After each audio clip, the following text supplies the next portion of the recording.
Well, our last Pachaka talk is going to be by Carrie Calisay Cannon. So her talk is The Grand Foods of the Grand Canyon, a nutritional analysis of traditional food plants of the Hualapai Ethnobotany Youth Project. Thank you for being our last one. Thank you.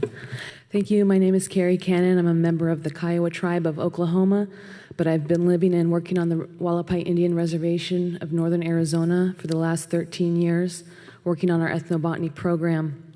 When I left Arizona, it was about 110 degrees, so I'm very happy I brought my winter coat to Minnesota because it was about 70 degrees, and by my standards, it's wintertime. And in wintertime, we share stories. People say the desert is a harsh, forsaken place. If you've ever traveled through the Southwest, you may have asked yourself, how could anyone survive out here?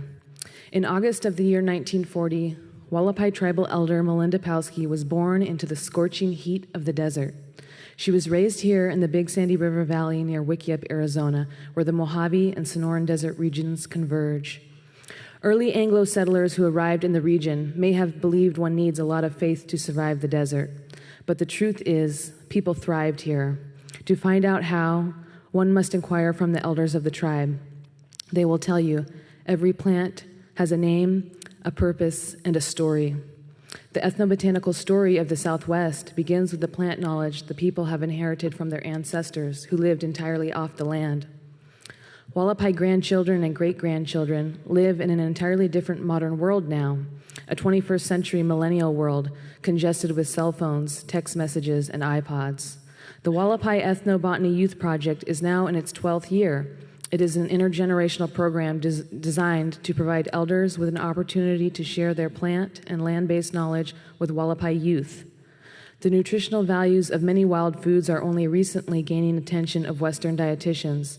These foods, however, have long been known by local tribes for their nutritional and medicinal values. So-called superfoods are those foods which contain high amounts of phytonutrients and antioxidants. Such foods can in some cases reduce the risk of chronic disease. Many of the pre-contact foods are rich in important vitamins and minerals, such as calcium. In traditional times, calcium was not acquired through dairy cows, which cause allergic reactions in many native peoples. The vitamins and minerals came from the foods such as the Mescal agave and the Cholla's cactus buds, plants both rich in calcium. With the exception of agave nectar, all forms of agave are a good source of iron, a mineral which moves oxygen from the lungs throughout the body. A 100-gram serving of agave contains 46% of the daily iron requirement of a man and 20% for that of a woman. A serving of agave delivers about 40% of the 1,000 milligrams of calcium adults need each day. Agave is also a good source of zinc, a mineral necessary for healing wounds. Similarly, cholla is an excellent source of calcium. 2 tablespoons of dried cholla bud provide as much calcium as a glass of milk. Tribal elder Georgine Paya recalls eating the traditional foods. I remember growing up with my paternal grandparents. We harvested a lot of the traditional food plants, such as the prickly pear, mescal, banana yucca, sumac berries, and the Indian tea. We prepared it in different ways depending on the plant, or if it was in the form where it was ripe and ready for harvest, we ate it right there as it was. For the mesquite beans, we would gather a lot of them where we would make flour. Also, we made dumplings in boiled water from the rolled balls of mesquite bean flour, and we would eat these foods, and never did we have a problem with diabetes. Studies of mesquite indicate that despite its sweetness, mesquite flour is extremely effective in controlling blood sugar levels in people with diabetes. The sweetness comes from fructose, which the body can process without insulin. Additionally, soluble fibers such as in the seeds and pods slow the absorption of nutrients, resulting in a flattened blood sugar curve, in contrast to the peaks that follow consumption of wheat flour, cornmeal, and other common staples. The sweet pods are a good source of calcium, manganese, iron, and zinc. The seeds within are 40% protein. The gel-forming fiber allows food to be digested slowly.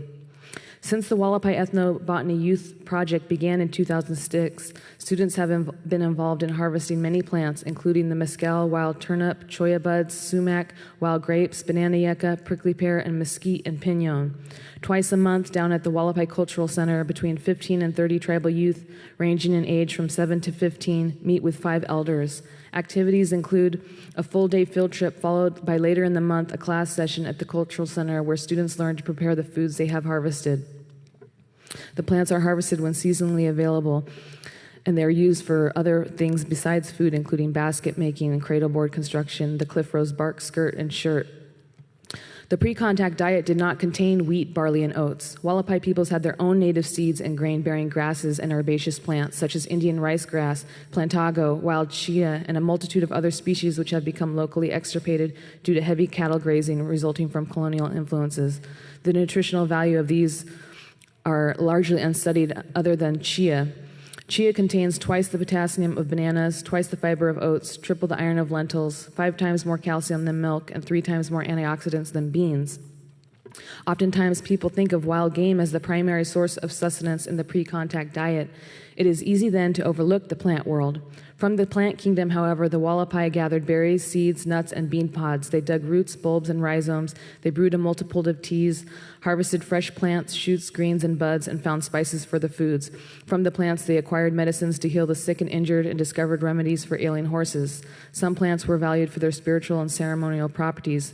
Some were used to perfume their homes and sweat lodges. Plants were used to smoke in pipes. They were made into shampoos or hair tonics and were utilized for their insecticide properties. People were made baskets, bows, arrows, quivers, and other harvesting implements like the yucca rabbit net.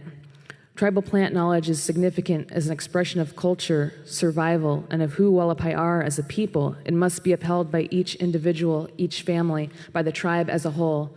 Traditional, ecological, and ethnobotanical knowledge comprises the mind, spirit, and soul of a people.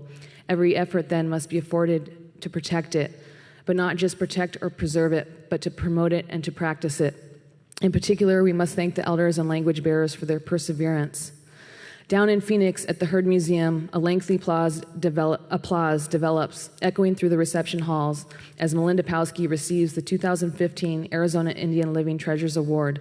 Melinda received this honor for her lifetime of achievements in promoting tribal language, culture, and ethnobotany. She is one of the 4 recipients from various tribes throughout the state to accept this prestigious award.